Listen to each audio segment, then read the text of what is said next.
Happy Victory Monday, Seahawk fans. Welcome in to this Overreaction Monday edition of Seattle Seahawks Today, powered by Chat Sports. Tyler Jones here with you. Thanks for joining us. We will look back on the Seahawks' 26-20 win over the Denver Broncos yesterday, and we will share our thoughts on the overreactions on the Seahawks' performance as people have shared their thoughts across the internet on yesterday's game. We will dissect those coming up in just a matter of moments. Before we do, no better way to celebrate a Seahawks win than subbing for dubs, my friends. I got to tell you, if you missed out on our watch party yesterday, I mean, you missed out on a heck of a time. If you're not watching these watch parties with us, folks, if you're not hanging out with the 12s on game day, I mean, I don't know how much of a Seahawks fan are you, because you are just really missing out. Even if you're in the stadium, put in your headphones or something and listen to this, because we have had an incredible time, and we are closing in on 56,000 subscribers on the channel, just over 200 away from that next milestone for daily Seahawks coverage, live shows, watch parties every game day, breaking news, Q&A, mailbags, and more. It's all in one place. Sub for dubs. Join the family now, and you'll be glad you did here on Seahawks Today. Overreaction number one. The defense is fixed. Everything is rainbows, and you got the pot of the gold at the end of the rainbow and everything now. Everything's A-okay, right? Bit of an overreaction. Yes, the defense played very well, but I'm not going to sit here and say that everything is fine and dandy now because you shut down a bad rookie quarterback in Bo Nix, who I have told you for quite some time I was not a believer in. And you may recall John Schneider was a big fan of Bo Nix in the pre-draft process. He had some interest in potentially drafting him. Thankfully, he was not available when the Seahawks picked at 16 and went to the Denver Broncos at 12. But nonetheless, Bo Nix struggled. Was not his day, but the Seahawks defense really took advantage of it. I loved what I saw from Julian Love, who we'll talk about more in a bit. He had 12 tackles, 1 tackle for loss, and an interception. Terrell Dodson was fantastic.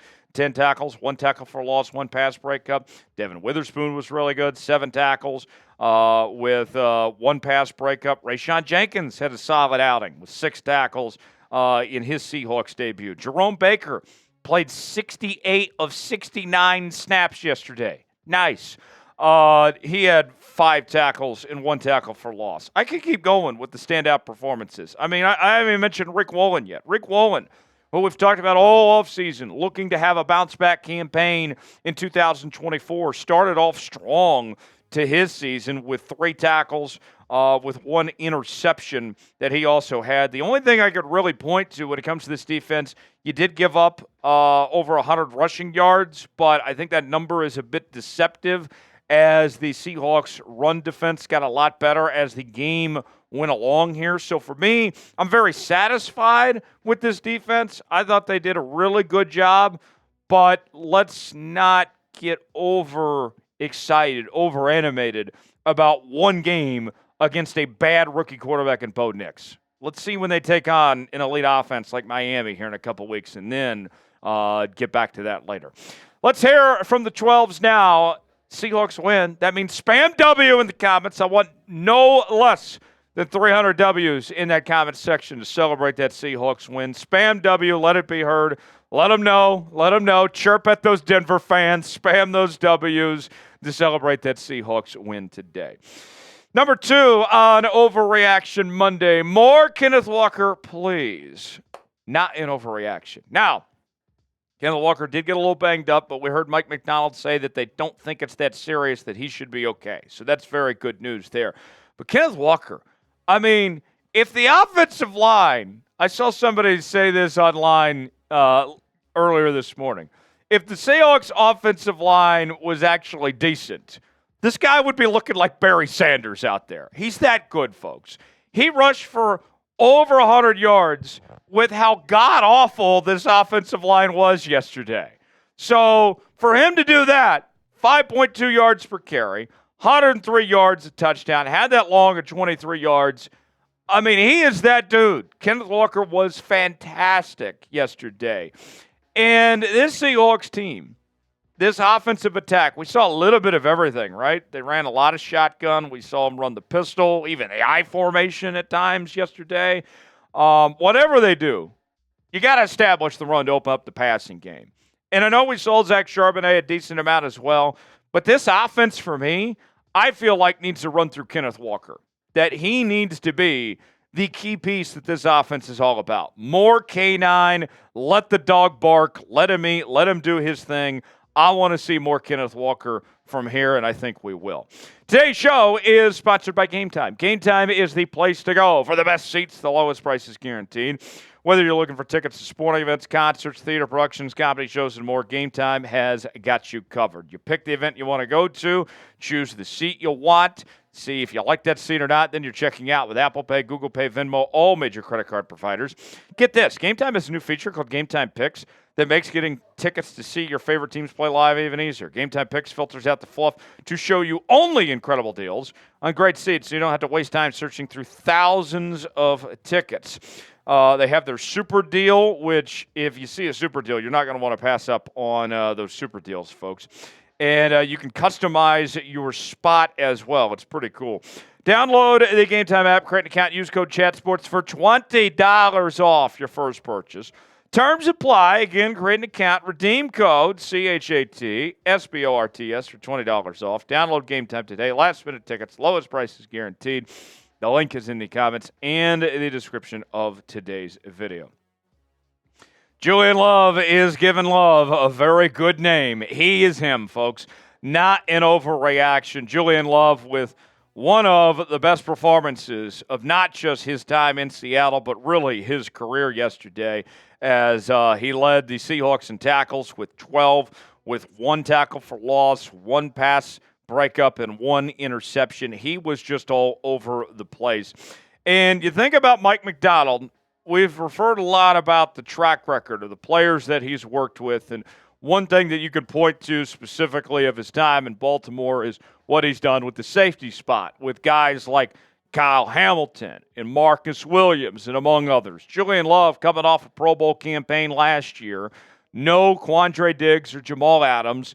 He's been asked to take the reins, to be that dude, and he showed that he is him. And I think that Julian Love, with the contract extension in hand, coming off that Pro Bowl appearance, he's showing that he can be one of the top safeties in football, that Mike Macdonald is going to get the most out of this guy, that he's going to build upon this from here. So nothing was fluky about Julian Love last year.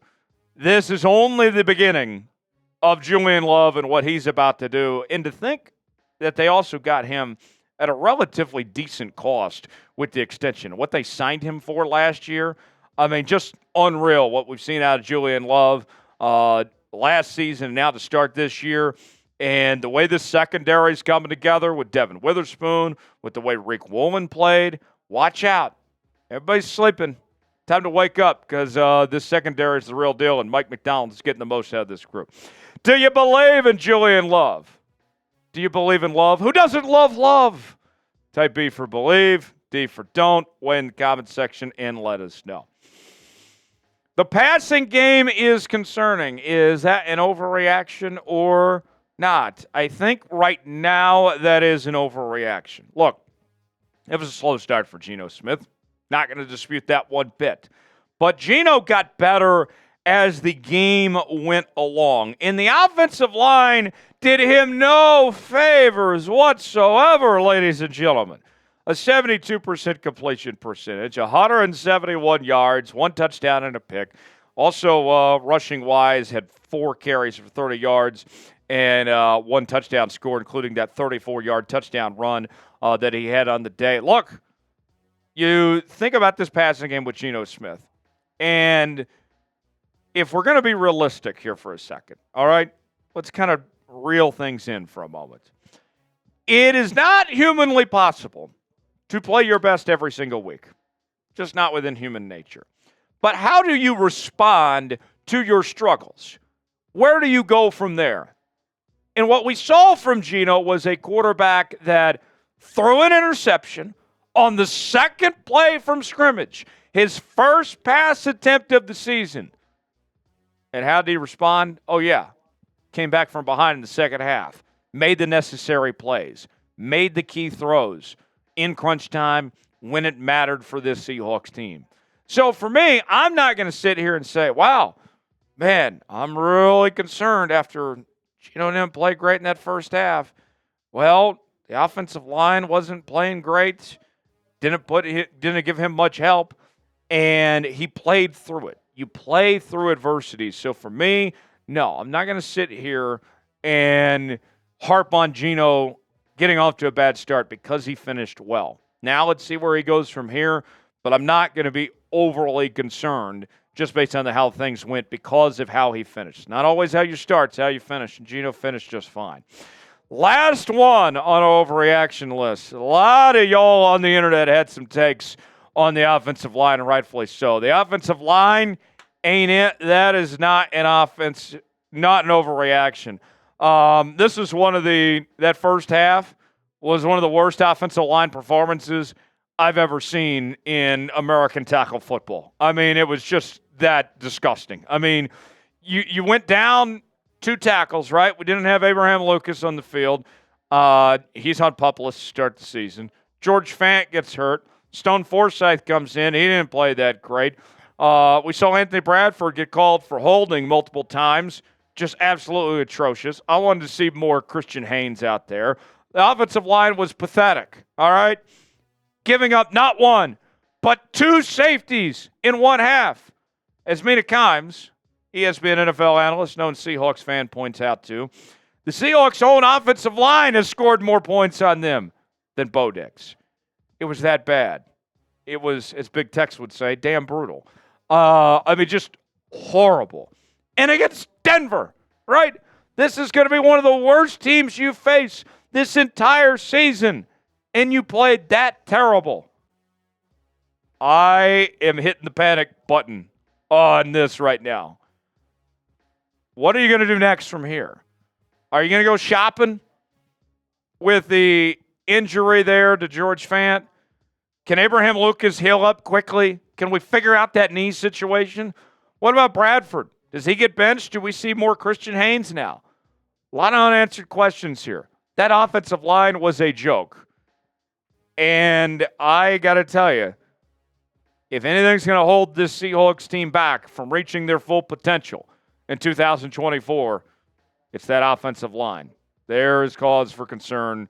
Luckily, they did get better. They did get the run game going in the second half, but 2 safeties in one half? Yikes. What's your concern level for the Seahawks offensive line right now? Mine's way up there. I got to go with at least an 8 right now. What's your concern level? Weigh in the comment section. Let us know what you think. Appreciate you joining us here on this edition of Seattle Seahawks Today. Subscribe now for continuing Seahawks coverage, so the latest happenings on your favorite team all year long. Got a great week ahead. We'll be all over it here on the channel. I'm Tyler Jones. We'll see you next time.